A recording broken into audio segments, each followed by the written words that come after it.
speak out against all that seemed unjust, unfair, and hateful. And I always remember to stay grateful, Mom said. And see, education is the reason why Mom never paid for cable TV, but gladly paid every time I incurred a library fine. She just called it a deposit on my education.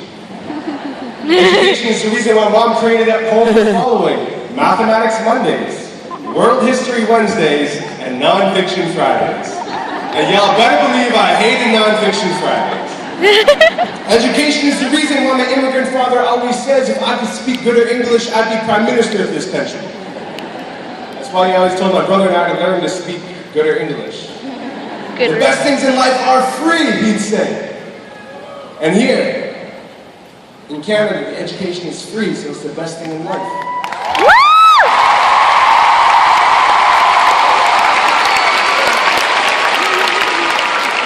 Now back then I didn't get it, but today I'm inclined to agree. See, it took me 4 years to get a high school diploma, another 4 to get a university degree, some sheets of paper to say I'm quality, ignorance free, so hire me.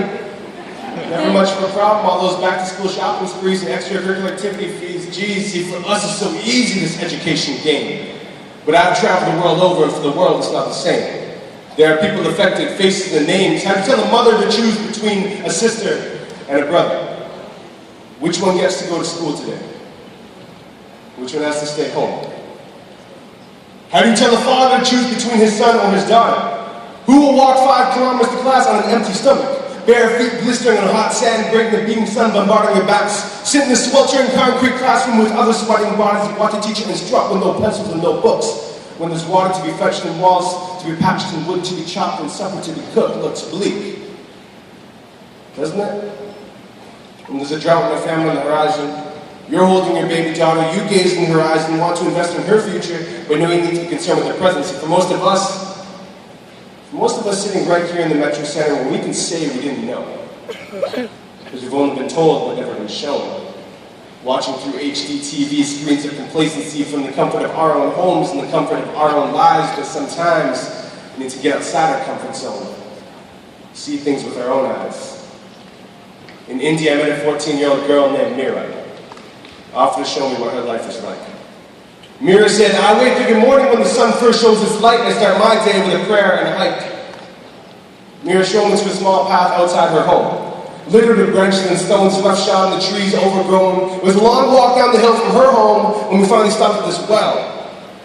Except see, this water didn't look so swell. Floating twigs and leaves from the trees that had fell made the water much more dirty as well. And then the smell. Now Mira turned and smiled at us. You see? This is where there's water for us. You see? Every day I come down for water. Because I'm the eldest daughter. And I can't go to school, but to me, it's not a bother because my sister's sitting in class learning lessons that I never could. I know one day they're going to change the way we live for the good. Education is the key. Someone now misunderstood,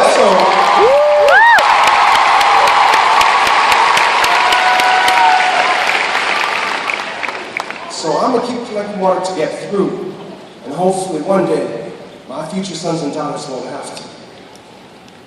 Now I looked at Mira and I said, hey, how many times do you make this same trip each day? The amount. She looked back at me, shrugged her shoulders, said there's too many to count.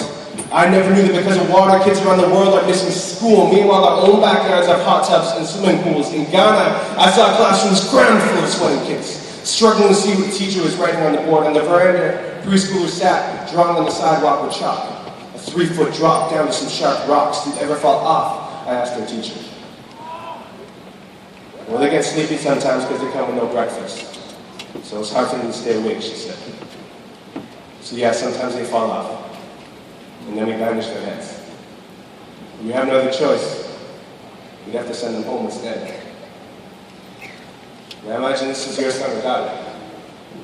And you, the mother or father, with no money and little water, less food and more trouble, no hope and all struggle. Welcome to life for millions of kids around the world. There are girls in the Orient who go to work every day just to earn some petty cash. Boys in Sierra Leone with AK-47s forced in their hands, forced to grow up pretty fast. Kids in India with no access to education because they belong to the lowest caste. Canadian kids, when we complain about early wake-up calls, too much homework and quizzes in class contrast. Kids in mines making dynamite blasts. Kids in factories choking on gas. Kids with cabins packed sacks of dynamite strapped to their backs. And people say, Chris, man, you gotta relax.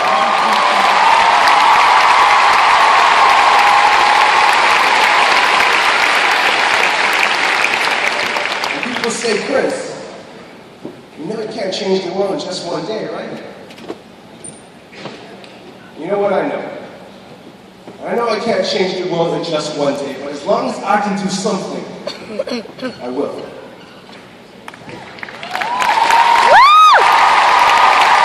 I got a good hand on my shoulders, and a better education in my pocket. And if opportunity's the door, education is the key to unlock it. And if these kids are going to make it, we're all going to help them rock it. But that's one day, because right now, the lack of access to education is a very real problem that affects people. Faces and names like ours, with dreams, though sometimes those dreams don't show. Now we've heard their story, but we can't say we didn't know.